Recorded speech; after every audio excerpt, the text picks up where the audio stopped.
So hi, welcome to Jharkhand Journey. In this video, we will talk about third part of land related regulation of Jharkhand. इस video में हम लोग छोटा Nagpur tenancy act 1908 यानी छोटा नागपुर काश्तकारी अधिनियम का चैप्टर दूसरा पढ़ने वाले हैं। चैप्टर 1 और इंट्रोडक्शन उसके पहले दो वीडियो में कवर हो चुकी हैं।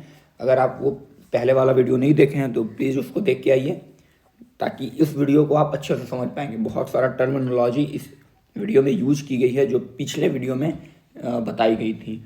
तो पिछले वीडियो में हम लोगों ने बात किया था बेसिकली चैप्टर 1 के बारे में, जिसमें हम लोग 1 से लेके 3 सेक्शन तक कवर किए थे, और इस वीडियो में हम लोग सेक्शन 4 से लेके सेक्शन 8 तक कवर करने वाले हैं। पिछले वीडियो में हम लोग टाइटल पढ़े थे, कहाँ पे नियम लागू होता है, कहाँ पे नियम नहीं लागू होता है, ये 3 चीज़ पढ़े थे। और बहुत सारा टर्म पढ़े थे, जैसे कि होल्डिंग, कोरकड, भूगर्भ बांधो, मॉर्टेज, पैराडियल कंडीशन वगैरह वगैरह, विलेज हेडमैन वगैरह वगैरह पढ़े थे।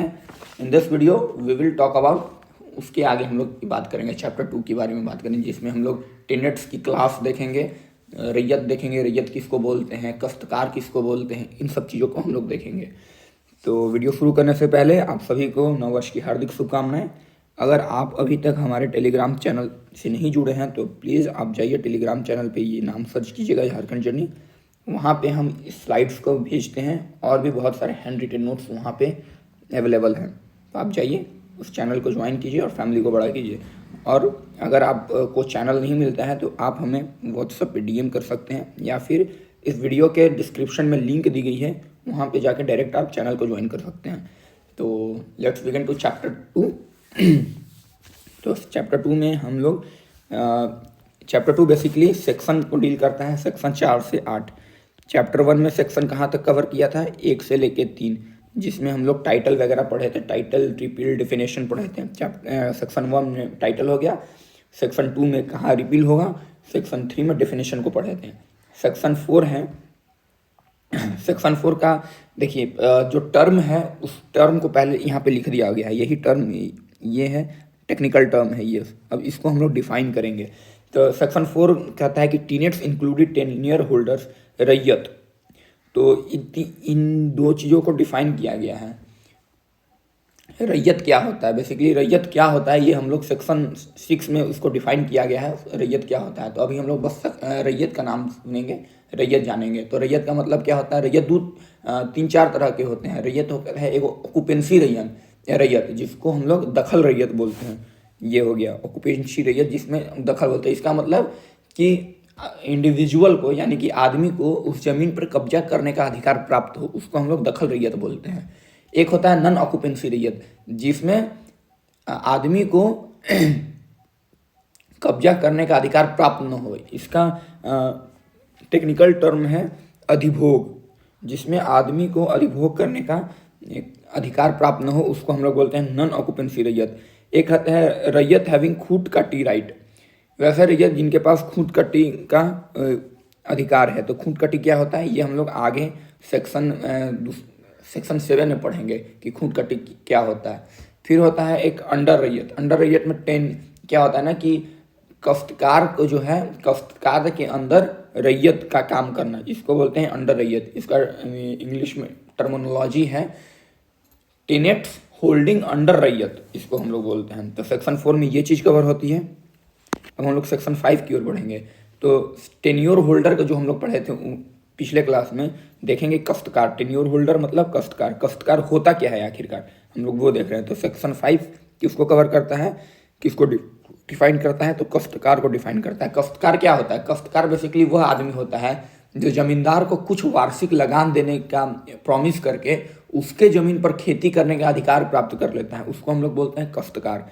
तो इसी को लिखा हुआ है कि अ पर्सन मतलब वो आदमी who acquire a right to hold his on land और land from the another tenure. Tenure मतलब काश्तकार, दूसरे काश्तकार से होल्डर से खेती करने के पर्पज से ज़मीन लेते हैं और टैक्सेस को पे करता है। वही बात है कि वह मनुष्य जो काश्तकार से कुछ वार्षिक लगान देने की प्रॉमिस करके उसके ज़मीन पर खेती करने का अधिकार प्राप्त किया हो, उसको हम लोग बोलते हैं काश्तकार, यानी कि टेन्योर होल्डर, जो काश्तकार से ही ज़मीन ले ले। फिर आता है रैयत, सेक्शन 6 रैयत। रैयत किसको बोलते हैं हम लोग, एक मिनट, पेन का कलर चेंज कर लो। हाँ, सेक्शन 6 किसको कवर करता है? रैयत को करता है। रैयत मतलब कि वैसा आदमी जो जिसके पास ये अधिकार हो जमीन का, खेती करने का जमीन का अधिकार हो, लेकिन उसमें मुंडारी खूंट कटीदार इंक्लूड नहीं होता है। तो means a person who acquire a right to hold land for the purpose of cultivation. वैसा आदमी जो कि खेती करने के पर्पस से जमीन को अपने अधिकार में लेता है, उस वैसे आदमी को रैयत कहता है। बेसिकली जमीन का छोटा मालिक, जमीन का मालिक, उसको हम लोग रैयत बोलते हैं। जैसे कि कोई भी किसान हो गया, वो अपनी ज़मीन का मालिक है, यानी कि वो अपने ज़मीन का रैयत है। इसमें मुंडारी खूंट काटेदार इंक्लूड नहीं किया जाता है, इस चीज़ को ध्यान में रखना है। क्वेश्चन में पूछ लेते हैं कि क्वेश्चन में पूछ लेगा कि रैयत मुंडारी खूंट काटेदार में इंक्लूड होता है, तो ऑप्शन में मार देना है नहीं कि इंक्लूड नहीं होता है।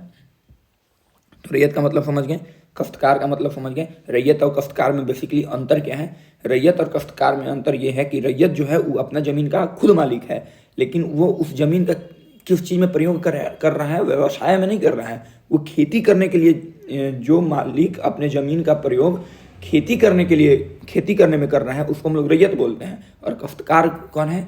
कि वह आदमी जो ज़मींदार से या फिर कोई ज़मीन के मालिक से या फिर रैयत से ही कुछ वार्षिक लगान देने का वो कर लेता है कि प्रॉमिस कर देता है कि हम आपको सालाना इतना पैसा देंगे या इतना फसल देंगे, और उसके ज़मीन पर खेती करने का अधिकार प्राप्त कर लेता है, उसको हम लोग बोलते हैं रैयत। आई होप कि आपको काश्तकार और रैयत के बीच का अंतर समझ में आ गया होगा और काश्तकार और रैयत समझ में आ गया कि क्या होता है।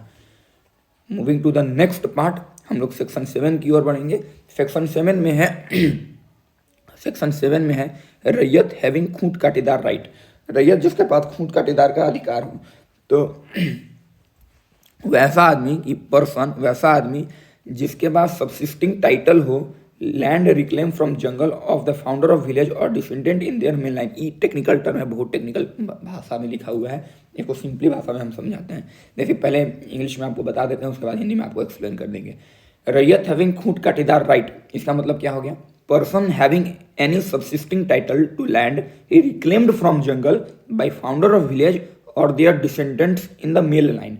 इसका मतलब ये हो गया कि वैसा आदमी जिसके जो डिसेंडेंट थे, जिसके जो पूर्वज थे, वो या तो उस गांव के फाउंडर थे, और वो जो जंगल के ज़मीन को खेती करने के लिए साफ किए थे, वो पीढ़ी दर पीढ़ी उनके मतलब जो फाउंडर थे जमीन के, गांव के फाउंडर थे, वो खेती करने के लिए जंगल के ज़मीन को साफ किए थे, जंगल के ज़मीन को साफ कर दिए थे। और उसके बाद क्या होता है कि वो पीढ़ी दर पीढ़ी उनके जो वंशज हैं उनके पास वो ज़मीन हस्तांतरित होते आया है। उसको हम लोग वो महिलाओं के पक्ष में नहीं जाएगा। जैसे कि बेटी की थी तो बेटी का हिस्सा नहीं हो गया, उस घर का जो बेटा है उससे जो वंशानुगत नीचे आया है ज़मीन, उसको हम लोग बोलते हैं खूंट काटीदार का अधिकार। वैसा रैयत मतलब खेत का मालिक। अभी हम लोग एक्सप्लेन किए थे कि किसी भी खेत के टुकड़े का मालिक। तो वैसा मालिक जिसको खूंट काटीदार का अधिकार प्राप्त हो, किसको अधिकार प्राप्त हुआ होगा? उन लोगों को प्राप्त हुआ होगा जिनके पूर्वज या तो गांव बसाए थे, गांव का फाउंडर हो, और उनके द्वारा उनके जो पुरुष वंश है उनके द्वारा उन तक ज़मीन पहुंचा हो, उन रैयत तक ज़मीन पहुंचा हो, उसको हम लोग बोलते हैं रैयत हैविंग खूंट काटीदार राइट। सबसे लास्ट सेक्शन है मुंडारी खूंट काटीदार। मुंडारी खूंट काटीदार क्या होता है कि वैसा मुंडा ट्राइब का वैसा मुंडारी जो जंगल के ज़मीन को होल्ड करता हो। किस लिए? कल्टीवेशन के लिए उस जंगल के ज़मीन को होल्ड करता हो, उसको हम लोग बोलते हैं मुंडारी खूंट काटीदार। इसका जो टेक्निकल टर्म है उसको हम लोग पहले पढ़ लेते हैं। A Mundari who acquire a right to hold jungle land for the purpose of bringing that portion of land under cultivation by himself और the help of his family member में किसकी मदद चाहिए? पुरुष वर्ग का मदद चाहिए। तो वैसा मुंडारी जो जंगल के ज़मीन को अपने अधिकार में लेता हो या अपने कब्जे में लेता हो, किस काम के लिए लेता हो? उस पर्टिकुलर जमीन के पोर्शन पर खेती के लिए अपने कब्जे में लेता हो, उसको हम लोग बोलते हैं मुंडारी खूंट काटीदार। और उस पर खेती कौन करेगा? या तो वो खुद करेगा या तो उसके परिवार वाले की मदद से करेगा। परिवार वाले में से भी सिर्फ मेल की मदद से करेगा, उसको हम लोग मुंडारी खूंट काटीदार कहते हैं। मतलब कि एक बार और एक्सप्लेन कर लेते हैं। मुंडारी खूंट कांटेदार किसको बोलते हैं? तो एक मुंडारी आदमी, वैसा मुंडारी आदमी जो जंगल के ज़मीन को अपने कब्जे में लेता है, किस लिए कब्जे में लेता है? उस ज़मीन को खेती बाड़ी के यूज में करने के लिए अपने कब्जे में लेता है। और किससे खेती बाड़ी करवाएगा? तो खुद खेती बाड़ी करेगा या फिर अपने घर के पुरुष जो लोग हैं उनके सहयोग से उस ज़मीन पर खेती बाड़ी करेगा। उस ज़मीन को हम लोग मुंडारी खूंट कांटेदार कहते हैं। सेक्शन 7 में होता है कि रैयत हैविंग खूंट कांटेदारी राइट, मतलब कि वैसा जमीन का मालिक, रैयत मतलब जमीन का टुकड़े का मालिक, उनको खूंट कांटेदारी का अधिकार है जिनके पूर्वज या तो उस गांव को बसाए हों, उस गांव को बसाए हों, और जो जमीन है जंगल के जमीन को क्लेम किए हों, किस लिए? खेती करने के लिए। और वो जो जमीन पर जो कब्जा किए थे वो पीढ़ी दर पीढ़ी पुरुषों के द्वारा उन सबसे निचले हिस्से तक पहुंचा हो, सबसे आखिरी आदमी तक पहुंचा हो। तो जो सबसे आखिरी आदमी जो है वो रैयत होगा, उसका अधिकार होगा, खूंट कांटेदार का अधिकार होगा। आई होप इससे बेटर वे में हम नहीं समझा सकते हैं भाई। आई होप आप लोगों को समझ में आ रहा होगा। सेक्शन 6 में चलते हैं। रैयत एक्सप्लेन किया जा गया है कि रैयत किसको बोलते हैं। तो रैयत उसको बोलते हैं जो किसी भी जमीन के टुकड़े को अपने कब्जे में लिया है, किस लिए? खेती के पर्पज से लिया है, इसलिए उसको हम लोग रैयत कहते हैं। बिजनेस के पर्पज से नहीं, खेती के पर्पज से लिया है, उसको हम लोग रैयत बोलते हैं। एक टेन्योर होल्डर यानी कि काश्तकार किसको बोलते हैं? काश्तकार उसको बोलते हैं कि जो किसी जमींदार से जमीन लेता है इस प्रतिज्ञा पर कि हम आपको कुछ वार्षिक लगान देंगे, उसको हम लोग बोलते हैं काश्तकार। सेक्शन 4 में है। सेक्शन 4 में ऑक्यूपेंसी रैयत, दाखल रैयत किसको बोलते हैं, बेदखल रैयत किसको बोलते हैं, रैयत जिसके पास खूंट कांटेदारी अधिकार है उनको क्या बोलते हैं, इन सब चीज़ों को एक्सप्लेन किया है। तो आई होप आप लोगों को सेशन समझ में आया होगा। नेक्स्ट वीडियो में we will talk about the chapter 3। हम लोग जो कि सेक्शन 9 से आगे की ओर कवर करेगा, वो थोड़ा सा लंबा होने वाला है।